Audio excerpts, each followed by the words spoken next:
Nutrition. I did that because we're doing the good, the bad, and the ugly Ah, right. of calories, and that's a Western. Look after you of yourself. It's tragic, isn't it? Thank you. Don't go towards the light. Right, Joe, what we talking about? You just ruined I it. know, it's home again. Calories, the good, the bad, and the ugly. Good, the bad, and the ugly. So it's quite popular. So much room. activities. Which kind of doing the rounds at the moment. People talking a lot more about calorie counting, and it's obviously not something that we openly encourage because there's kind of pitfalls with it. So we're just going to talk about them briefly. So the good, what's good about it? Good thing is, it does come down to science. Fact. Calories in versus calories out. So, to lose weight, you have to eat less calories than you burn. Is that what those are? So that is the kind of the good part of it, is it does just come down to pretty much as simple as that. Yeah, so obviously as soon as you track your calories, that means you can basically find out very easily whether you're going to lose fat or not. You know, if you Should be able to. If you eat 2,000 calories and you gain weight, it's too much. If you stay the same, it's too much. If you lose weight, happy days. So, you know, it's very easy then to adjust your calories from there, because if you're not getting the results you want, then you just bring them down slightly. So it does work really, really well, and it's very, you know, it's as simple as that. The system that we use, the system we created, is designed to give you a calorie deficit. Yeah, to lose weight, you have to be in a calorie deficit. Yeah, it's not going to Simple happen as that. any other way. So this is where, you know, people look at their BMRs and things online and basically working out Oh, don't get carried away. the different Don't get carried away. ways. Let's move on to the bad yet. Let's move on to the bad yet. The bad! So the bad points of calorie counting are... Well, where do we start? So it's really, really confusing for a lot of people. It makes things loads harder than they need to be, especially in the early stages. Why? Well, yeah, basically, there's a couple of bad things. So basically, you have to track every single thing you eat to get your calories right. Then people work out their baseline of their calories, so like Joe said about the BMR, from online calculators, which could be completely skewed depending on a multiple set of reasons. Yeah, I think if you look at the questions that we get, one of the biggest issues comes from, you know, day one when people start, how many calories should I eat? And then they go on a number, which is then based off averages, and it's normally far too high. So you've got people going, I only eat 1,700 calories, now I'm on, but the internet says I should eat 2,500. If you eat 1,700 calories every day, and you're not losing weight, then it's too high. Yeah. Or you aren't burning enough. So It's if you just go cut and dry as that.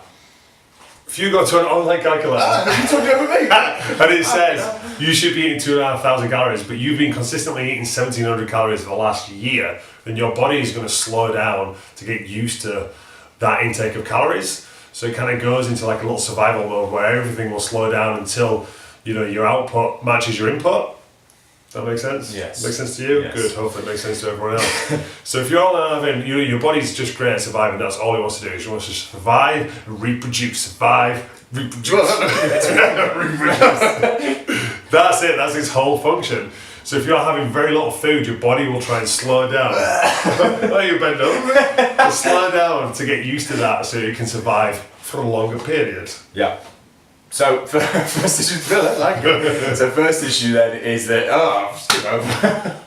Second issue is that people just can't do it, or they can't do it consistently. So people just don't have any idea how many calories in food. So you look at their MyFitnessPal summaries, and they're just way off. So they're going, well, I only ate 1,200 calories. And you look at some of the ingredients, it's just not right. The issue there with MyFitnessPal is the fact that because the free version, which most people use, is just done by people putting in information, so it's kind of way off.